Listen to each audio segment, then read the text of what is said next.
Assalamualaikum warahmatullahi wabarakatuh. Pada kesempatan kali ini saya akan membuat video presentasi singkat berisi ringkasan poin penting dari analisis kritis, argumen utama yang Anda anggap paling penting, dan juga temuan serta implikasi bagi pendidikan Islam, dan visual pendukung diperbolehkan, yaitu berupa slide ataupun infografik begitu. Dan langsung saja masuk kepada materi yang pertama, yaitu menjaga ruh pendidikan Islam. Ini kritik strategi di era disrupsi global dari analisis kritis artikelnya Saifuddin tahun 2022 begitu. Jadi yang pertama ada badai disrupsi. Nah, globalisasi bukan sekedar pertukaran ekonomi, melainkan gelombang ideologis yang membawa tantangan ontologis. Nah, materi yang pertama, badai disrupsi. Zaman saat ini, globalisasi bukan sekedar pertukaran ekonomi, melainkan gelombang ideologis yang membawa tantangan ontologis bagi pendidikan Islam. Dalam hal ini ada dua virus utama. Yang pertama, sekularisme, dan yang kedua, materialisme. Sekularisme, apa itu sekularisme? Jadi sebuah paham atau paradigma yang memisahkan agama dari urusan publik, terutama dari negara, pendidikan politik, dan pengaturan sosial. Jadi dalam sekularisme, agama itu ditempatkan sebagai urusan pribadi, bukan sebagai dasar utama pengaturan kehidupan bersama. Kemudian yang kedua ada materialisme. Nah, materialisme di sini yaitu kiblat pendidikan bergeser dari keberkahan ilmu ke pencapaian materi semata. Jadi yang dulunya ilmu itu fokusnya kepada pendidikan, kepada pengelolaan akhlak dan sebagainya, sekarang bergeser kepada pencapaian materi semata. Nah, ini yang perlu kita perhatikan. Nah, kemudian ada strategi dan realita.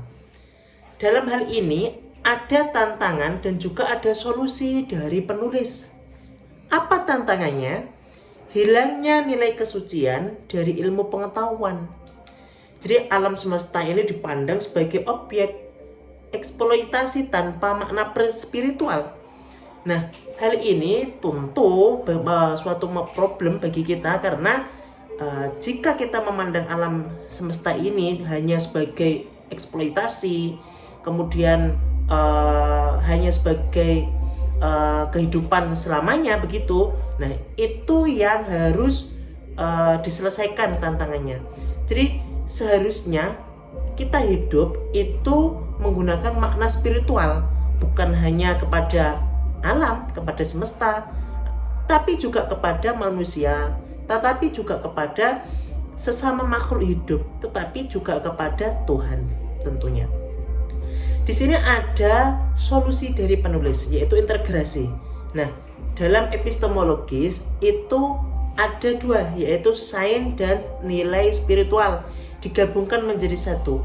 Jika kita hanya mempelajari sains tanpa nilai spiritual, itu akan menjadi suatu kepincangan begitu.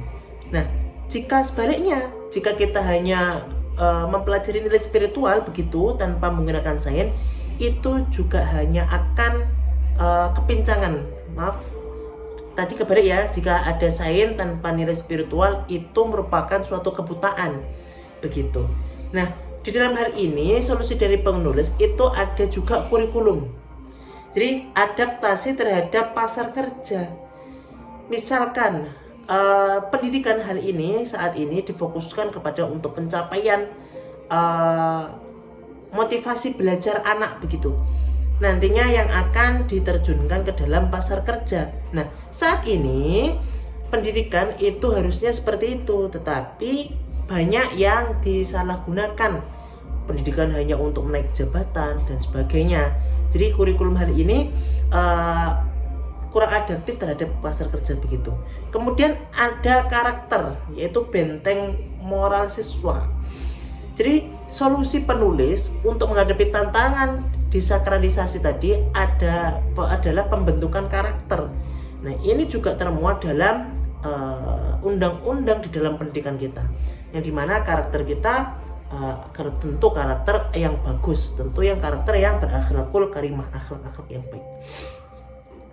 Kemudian dalam artikel saat ini itu sangat kuat secara filosofis karena menurut Al-Altos ya. Namun minim data penelitian teknis tentang penerapan kurikulum integratif ini di madrasah yang nyata. Jadi kalau secara teori begitu itu secara kuat secara filosofis, tetapi secara data di lapangan, secara fakta di lapangan ataupun data di lapangan itu masih kurang kuat begitu. Kemudian selanjutnya menghapus dikotomi ilmu. Nah, jadi bukan isolasi, bukan asimilasi. Kita tidak bisa menolak globalisasi, namun tidak boleh menelannya secara mentah-mentah begitu. Jadi intinya sains itu tidak bebas nilai. Jadi mengajarkan sains tanpa agama, mencetak lulusan yang cerdas tapi otak sekuler jiwanya. Integritas bukan sekedar tempelan ayat di buku biologi, melainkan pondasi epistemologi yang menyatukan akal dan wahyu. Jadi antara sains dan agama ataupun spiritual itu harus seimbang. Tidak bisa ditinggal salah satunya, baik itu sains ataupun yang spiritual. Kemudian tentang pendapat saya tentang transformasi masa depan. Jadi ada suatu implikasi praktis bagi institusi pendidikan Islam di era digital, yaitu yang pertama peran guru. Nah, peran guru ini sangat penting karena apa? Guru menyampaikan ilmu ke murid menyampaikan ilmu ke murid dan sebagainya. Ini yang dinamakan transfer ke filter.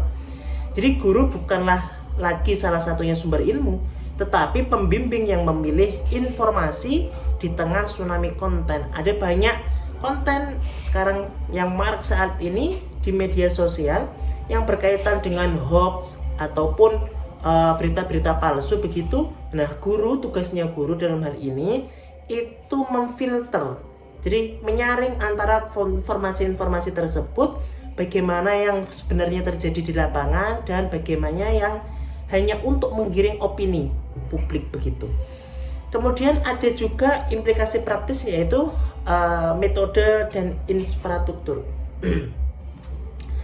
Jadi digital dan kontekstual ini wajib memodernisasi metode pengajaran adaptif secara metode, namun tetap konservatif secara nilai. Jadi digital dan kontekstual ini wajib memodernisasi metode. Jadi digital dan kontekstual wajib memodernisasi metode pengajaran adaptif secara metode namun tetap konservatif secara nilai. Jadi muda ini sekarang saat ini itu para guru ataupun para pembuat kebijakan itu harus adaptif. Jadi sekarang maraknya perkembangan teknologi. Jadi ada juga yang pendidikan mungkin tidak ada di tempat tapi berada di tempat lain misalnya begitu.